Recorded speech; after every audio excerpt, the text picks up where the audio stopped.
So once again, let me explain how this works. So here are the rate cuts. Rate cuts are bullish for risk assets. Okay, they're bullish. Why would we get rate cuts? Because inflation is way down. We don't need to have high interest rates. Therefore, we make spending, we make borrowing cheaper. Okay. The reason that Powell doesn't want to cut as quickly is because he's trying to get inflation down lower, and he's anticipating tariffs creating inflation. Therefore, he's going to have to keep the interest rates higher. Okay. What's going to cause Jerome to cut? If either one, inflation gets to their target of 2%, and then he wants to continue to cut, or the second thing is now we're seeing with the bond market, the rates or the yields are continuing to come down. That's also going to force him into rate cutting regardless of what inflation's at. So those are your two factors. So after this nuke on Friday and Monday in these equity markets and crypto, you see already that these percentages have shot way up. Okay, so now this was actually higher this morning and yesterday. This was almost at 50%. They actually had this, or it was over 50%. They had it as it was more likely in May that we're going to make a cut. Now they've got it back up to 65% that we stay the same. I don't like that. I want these to come down sooner rather than later, but we'll see what happens the rest of this month. So we went from two interest rate cuts to 4. So we have one cut likely in June, a second cut likely in July, a third cut likely in September. So that's 3 in a row, 1, 2, 3. Then a pause, and then likely another cut in December. So that's your fourth cut. So we're looking for that. So we want these to continue to come up to continue to create the opportunity for the economy to move, cheaper capital for low cap companies, bullish for risk assets. Okay. So we'll see what Jerome does. They're having an emergency meeting today to talk about interest rate cuts. They might even do it now. Who knows? We'll see. But this is where we're at with the probabilities, okay? If we want to go to aggregated, give us a little bit of a different view. But you see how it actually pumps these numbers way up. So you're looking at 70% chance that we do June, 83%, 87%, 88%. So 1, 2, 3, 4. I mean, it's almost, anything above 80% is basically a guarantee. So, 88% chance that we're at 3.2 basis points by the end of this year. Yeah, you're going to get 4 cuts. Okay, beautiful. So we want that, all right? Now let's take a look at what's going on in the markets. So you saw the VIX close on Monday or on Friday at one of its highest weekly closes in history. On top of that, we still pumped the VIX even higher today on the Monday open, which was not expected by many. Okay, so let's take a look at markets here. That's ETH. Let's take a look at the VIX, and then we'll get to Bitcoin and these other assets. Let's go to the VIX. Okay. So we already see it coming back down, but we'll see what happens. So you see here on the weekly, I actually have the weekly up already. So on the weekly, the VIX closed all the way up here. So this was the highest close since, 45.31. Okay. This was the highest weekly close since COVID drop. And the last weekly close that high was October in the 2008 financial crisis. So that's exactly what I told you guys at the beginning of the stream. So 45, let's go to 45.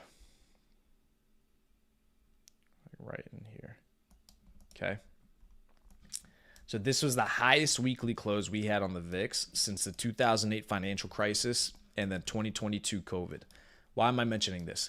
This is a black swan event. This is a generational bidding opportunity. This is a generational place to go ahead and start accumulating equities and strong assets, because this is quite literally black swan level sell-off on the equity markets. Okay, again, the only 2 other times that we had a weekly close this high on the VIX, 2008 financial crisis, 2020 COVID, black swan events. Okay, once in a decade type of moves.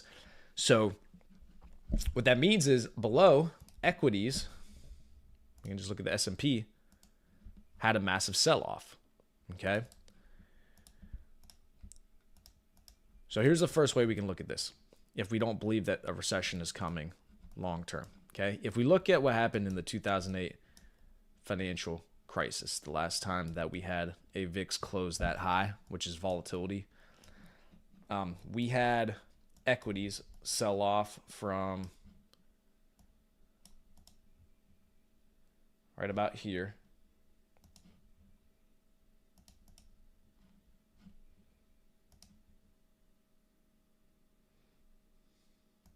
as the VIX was pumping.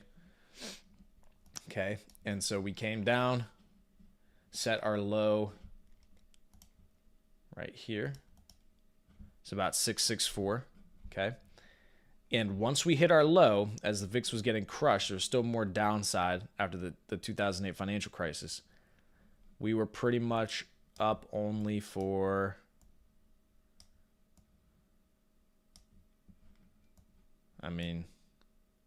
you could call it, because how long was this? Is this even a bear market? Nope.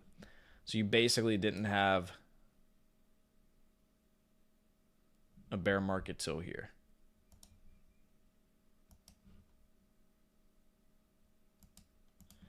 So you basically went up 3x over the course of 6 years with no real bear markets. Okay.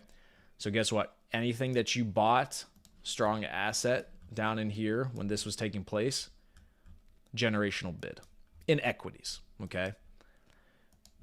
So that's your confluence. Now let's take a look at the 2020 COVID drop with the VIX up top. Okay. So I'm just giving you guys perspective, and I'm going to make the overarching point here soon. Okay. Just giving you perspective. Where's the confluence with where we're at right now? Okay. Here's the last time that we've ever closed the VIX on a weekly this high on the volatility. Okay. It was a lot faster. Boom. So you get your VIX spike maximum. It actually called the Pico low here. Okay. So you get this quick, fast nuke sell-off due to COVID. So something similar that we're seeing right now. Okay. You create your low right here. And then you're basically up only a little bit over a 2x over the course of a year and a half. Okay. You buy down in here, generational bid. Okay. Generational bid. So now we look at the type of sell-off that we had over here. Okay. This COVID sell-off is looking very similar to this one right here. Okay. So we got our black swan sell-off. Okay, you get this. Get this. And we can even compare the sell-off that we had in percentages. So this was a 35%, 21%. Okay, now is this a COVID level black swan? No. So it makes sense that it wasn't as large of a sell-off. Okay, but it was a quick capitulation. All right. So there's one of two things that are going to happen here. All right. One, we either get the V-shaped recovery that we got during COVID back down in here, and you effectively just quickly place your low. People step in during this nuke whenever COVID was happening, the end of March, and then you literally just go fucking up only for a year and a half. Okay, up only, literally up only. Okay, so if we did something similar over here,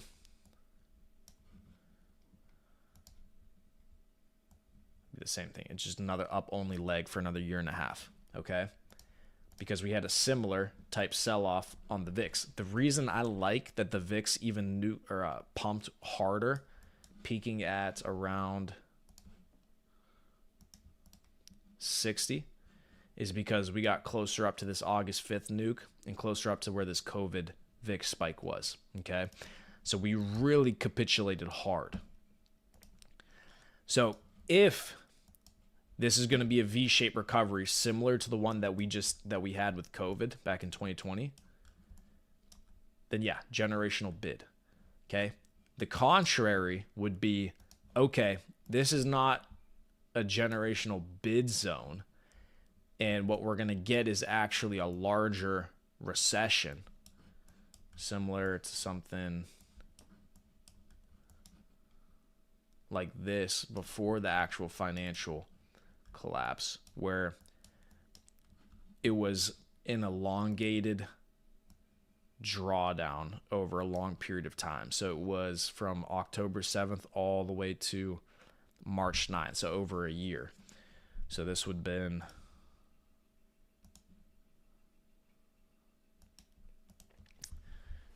close to like a year and a half, basically, recession, okay? Or something like this.